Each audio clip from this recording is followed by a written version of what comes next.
Reporting live, Alicia Palumbo, News 4 at 11. Well, no one investigates like News 4, and tonight, Luke Moretti is digging for answers about the Manhattan Project. Tons of radioactive waste are still buried underground at the site, but what's the government going to do about it? That's the focus of tonight's special assignment. Radioactive waste from the nation's early atomic weapons program, known as the Manhattan Project, has been stored on this site in the town of Lewiston since the 1940s. There's nothing like it on Earth. Researcher Dr. Bill Beck is talking about highly active residue from uranium processing needed to make the atom bomb. Until the 1980s, it was kept in this above-ground silo. Now, it's just inexcusable that it should go that long of a time without somebody saying, you know, that's not the appropriate way to store it. In the 1980s, the atomic material was buried in concrete basements of demolished buildings and then covered with a clay cap. This was meant to be a temporary solution.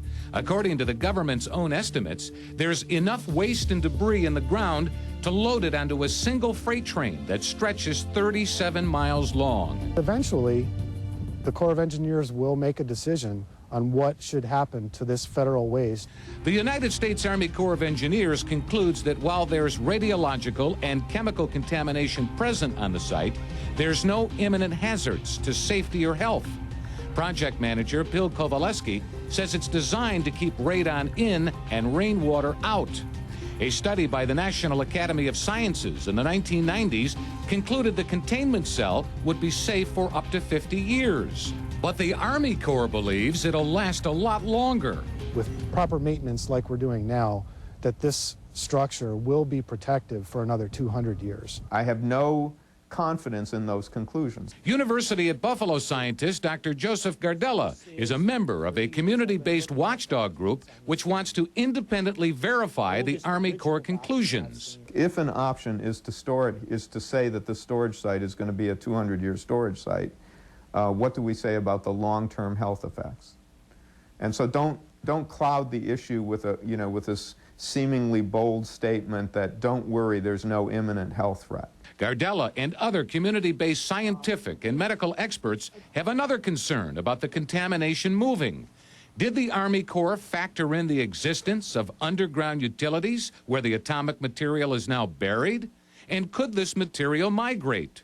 They point to this design document, which shows original water lines that the Army Corps says have been cut and plugged. And that pathway, shortcut to the central drainage ditch and the rest of the world, still exists.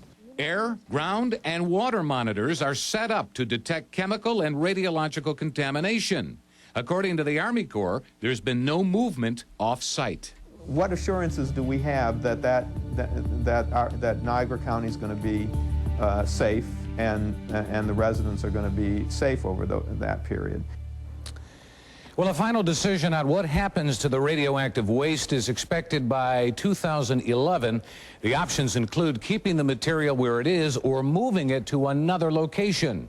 Now, if you'd like to view government documents on this subject, you can go to our website, WIVB.com. Luke Moretti, News 4. Coming up, a missile strike takes out one of